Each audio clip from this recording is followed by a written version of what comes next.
Bonjour à tous, aujourd'hui on va parler du fait d'abandonner sa résidence fiscale quand on quitte Israël. Est-ce qu'il faut prévenir ou non les autorités fiscales en Israël?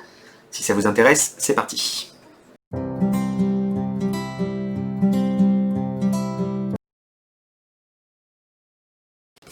Alors, petit tour d'horizon, vous avez décidé d'abandonner Israël, de retourner vivre à l'étranger pour une période qui est supérieure à 1 an. Petite question, est-ce que vous devez prévenir les autorités fiscales israéliennes de votre intention d'aller vivre à l'étranger? La réponse est oui, vous êtes dans l'obligation de prévenir les autorités fiscales israéliennes de votre intention de retourner vivre à l'étranger. Plusieurs raisons pour cela. Première raison, la notion de résidence fiscale en Israël, suite à une loi qui a été votée en 2003, va déterminer si vous êtes imposé sur l'ensemble de vos revenus mondiaux ou bien uniquement sur le territoire israélien. Un résident fiscal israélien est imposé sur l'ensemble de ses revenus mondiaux, c'est-à-dire qu'ils aient été générés en Israël, mais également à l'étranger. Un résident fiscal étranger n'est imposé en Israël que sur les revenus qu'il va générer en Israël. Par exemple, dividendes payés par une société israélienne, loyers, plus-value immobilière sur des biens israéliens, tout ça, ça va ne concerner qu'un résident fiscal étranger.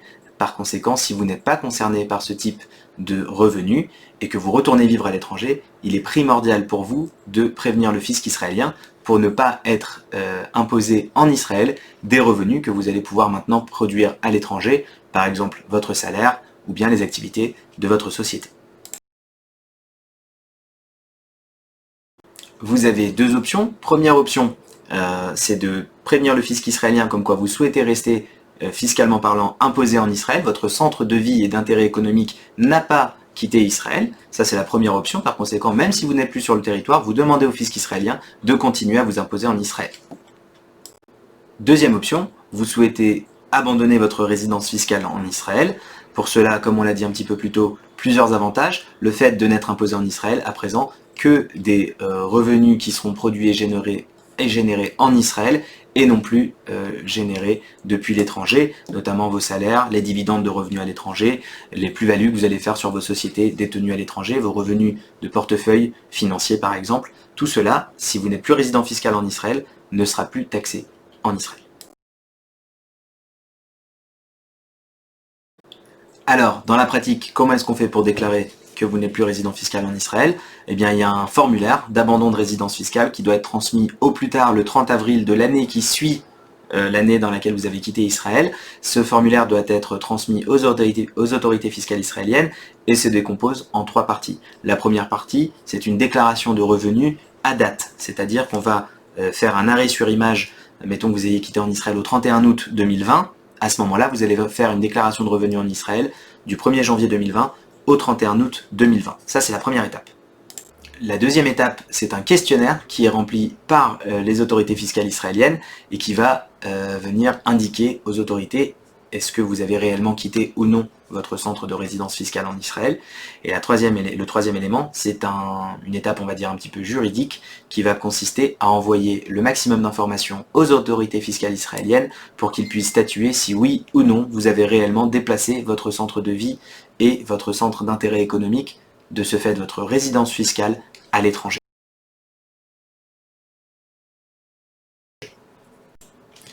Alors vous avez quitté Israël le 31 août, est-ce que l'année 2020 est considérée comme une année où vous n'êtes plus résident fiscal israélien, oui ou non?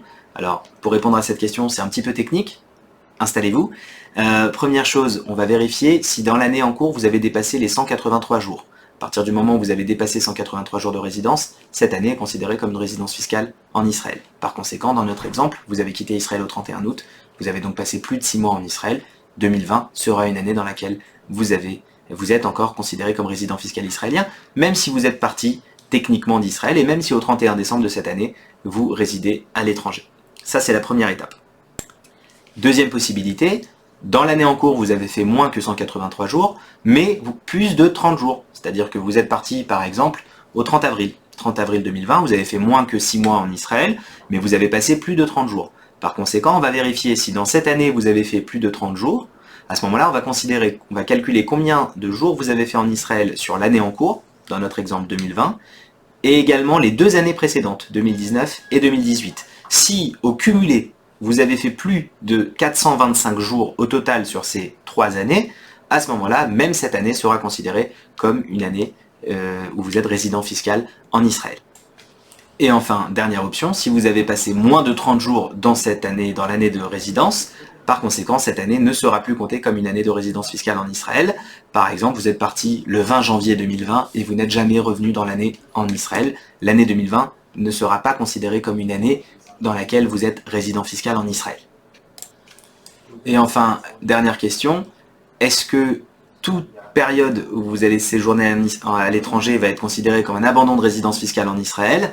La réponse est évidemment non, ça dépend au cas par cas, mais en règle générale, les impôts vont demander à constater une absence en Israël d'au moins 2 à 4 ans au minimum pour définitivement statuer que vous avez quitté votre centre de résidence fiscale en Israël et par conséquent vous exonérer en Israël des impôts sur les revenus que vous aurez générés depuis l'étranger. Je précise à nouveau que les revenus qui seront et qui continuent à être générés en Israël par des loyers, par des dividendes payés par une société israélienne, par des plus-values immobilières sur de la vente d'un appartement ou d'un bien immobilier en Israël, voire même d'un portefeuille d'actions en Israël, je continue et je précise que ces éléments, ces revenus, restent imposés en Israël, même si vous n'êtes plus résident fiscal israélien.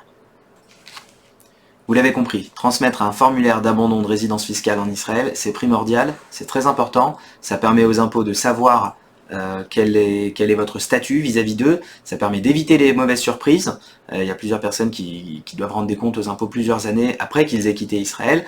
Alors en règle générale, on essaie de faire des interventions, des interviews, des vidéos pour encourager et pour expliquer les personnes comment est-ce qu'on fait quand on est en Israël, mais il faut aussi penser à ceux qui malheureusement quittent le pays pour aller à l'étranger pour une période définie ou indéterminée. Faites attention, n'abandonnez pas Israël d'un point de vue fiscal en se disant que tout va bien et qu'il ne faut pas prévenir le fisc israélien. Le fisc israélien est connecté au Misrad Apnim, au ministère de l'Intérieur. Il sait quand vous êtes là, quand vous n'êtes pas là. Il calcule donc très facilement votre temps de présence en Israël, que ce soit avec votre passeport français ou avec votre passeport israélien, puisque les informations sont connectées.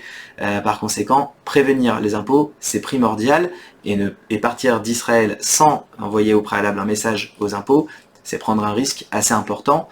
Le jour où vous allez souhaiter revenir, c'est possible que vous ayez quelques petits problèmes, quelques petits soucis avec le fisc israélien.